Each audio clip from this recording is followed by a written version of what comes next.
कानपुर में बवाल के बाद सीएम योगी आदित्यनाथ की पुलिस जबरदस्त एक्शन में है। 3 मुकदमे दर्ज हो चुके हैं। कानपुर से लेकर लखनऊ तक कई गिरफ्तारियां भी हो चुकी हैं। अभी गैंगस्टर, एनएसए और संपत्ति की जांच कर पुल की पिक्चर बाकी है। कानपुर में रूट मार्च जारी है। पुलिस की निगाह हर तरफ लगी हुई है। पुलिस अन्य आरोपियों की तलाश में जुटी हुई है और हर एंगल से जांच कर रही है। कानपुर बवाल के बाद पुलिस ने 40 संदिग्धों के पोस्टर जारी किए थे, जिनकी तलाश पुलिस कर रही है।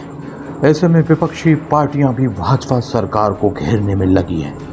कांग्रेस के वरिष्ठ नेता व पूर्व विदेश मंत्री ने इस मामले में अपनी प्रतिक्रिया दी है।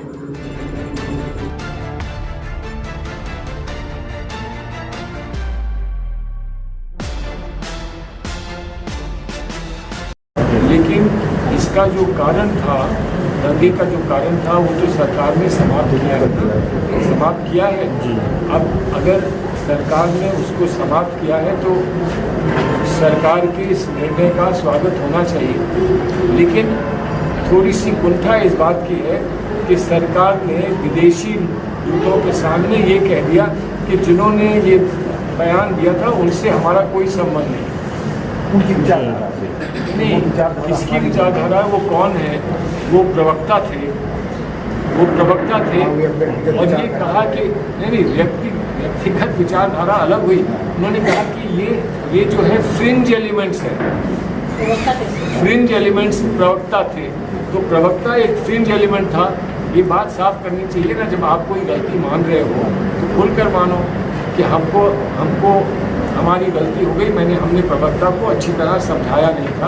हमारे प्रवक्ता ने गलती करी, इसको माफ़ करो। प्रवक्ता ने गलती करी, इसको माफ़ करो। ये क्यों कह रहे हैं कि ये हमसे इसका कोई संबंध नहीं था ना? प्रश्न जो आज उठ रहा है वो प्रश्न ये है कि चाहे प्रवक्ता हो, चाहे वो सरकारी कोई एजेंट हो या सरकार से संबंधित सरकारी पार्टी से संबंधित कोई व्यक्ति हो, उसको ये संदेश क्यों जा रहा है कि तुमको ऐसी बात कहने का अधिकार है? ये संबंध क्यों जा रहा है? और लोग ये कह रहे हैं कि देश में शिकायत हुई। कानपुर में आपने कहा देश में शिकायत हुई। शिकायत करने के अच्छे तरीके भी होते हैं और भोले तरीके भी होते हैं। लेकिन देश में एक शिकायत थी, आपने उस पर कोई निर्णय नहीं लिया। लेकिन विदेशी लोगों ने शिकायत करी तो आपने तुरंत निर्णय ले लिया। ये अच्छी बात नहीं है ना। हमको भी कुछ समझो, देश के लोगों को भी कुछ समझो। हिंदू मुसलमान सब, कोई हिंदू नहीं है जिसको मैं जानता हूँ जिसने कहा हो कि प्रवक्ता ने जो कहा वो सही है। कोई नहीं, मैं नहीं किसी को जानता। मुसलमान कहे कि ये गलत है तो बात समझ में आती है, उसके धर्म से संबंधित है। लेकिन कोई हिंदू नहीं कह रहा है कि ये सही है।